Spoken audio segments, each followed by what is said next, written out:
சர்க்கரை போடாமலே தித்திக்கும் coffee, tea, halwa, ice cream தயாரித்து அசத்துகின்றனர் சென்னை வாசிகள். சர்க்கரையை விட பன்மடங்கு இனிப்புத்தன்மை கொண்ட இனிப்பு துளசியே இதற்கு காரணம். சர்க்கரை வியாதிக்கு அருமருந்து என்பதால் வீடுகள் தோறும் இனிப்பு துளசி வளர்க்கும் ஆர்வம் அதிகரித்து வருகிறது. முள்ளை முள்ளால் எடுக்க வேண்டும் என்பது பழமொழி. சர்க்கரை நோயை இனிப்பால் விரட்ட வேண்டும் என்பது புதுமொழி. இனிப்பு துளசியின் வரவே இதற்கு காரணம். மனிதனின் அன்றாட உணவு முறையில் முக்கிய பங்கு வகிப்பது சர்க்கரை. கரும்பில் இருந்து பிரித்தெடுக்கப்படும் சர்க்கரை அதிக கலோரி கொண்டது. அதனை சர்க்கரை நோயாளிகள் பயன்படுத்த முடியாத நிலை உள்ளது. இதற்கு பதிலாக இனிப்பு துளசியின் இலையை பயன்படுத்துவது இப்போது பிரபலமாகி வருகிறது. ஒரு செடி வச்சாச்சுனாக்கா அது கிட்டத்தட்ட ஒரு 5 வருஷம் வரும்.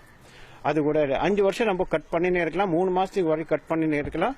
அது அப்படியே இலையை காய வச்சு நம்ம ஏற்கனவே சொன்ன மாதிரி காய வச்சுட்டு நம்ம எப்படி நம்ம யூஸ் பண்றோமோ யூஸ் பண்ணினே இருக்கலாம். அது ஒரு இதுக்கு இந்த வருஷத்துக்கு 10 மாசம் ஒன்றும் பிரச்சனை இருக்கா. இந்த 2 மாசம் இந்த வெயில் காலம் இருக்கு இல்லையா, இந்த மாசம் அப்பப்போ கொஞ்சம் ஸ்ப்ரிங்க்லர் பண்ணணும். 2 தொட்டியில 3 தொட்டி வீட்டுக்குள்ள இருந்தாலே போதும். நமக்கு பெருசா ஒன்றும் தேவையில்லை. நிறைய நம்ம வாங்கிட்டு இது பண்ணோம் கிடையாது. ஸோ நமக்கு 100% சுகரை நம்ம இது பண்ண தேவையில்லை.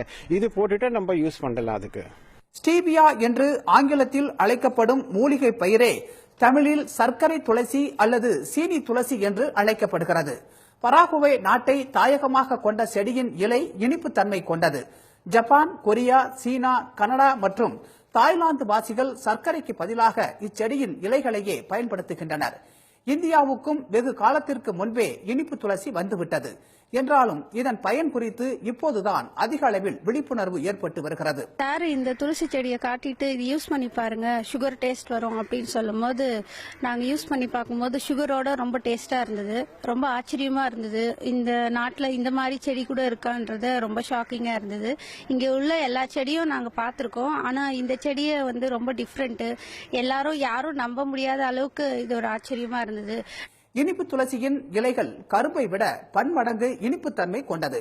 Carbohydrate, sodium, magnesium, calcium, phosphorus மற்றும் வைட்டமின் சத்துக்களும் உள்ளன. இதனால் சர்க்கரை, இரத்த அழுத்தம் உள்ளிட்ட பல்வேறு நோய்களுக்கு இனிப்பு துளசி அருமருந்து என்கின்றனர் சித்த மருத்துவர்கள். இதுல மதுரா துளசி, சீனி துளசி, இனிப்பு துளசி என்று பல பேர்ல இதை நான் பயன்படுத்துறோம்.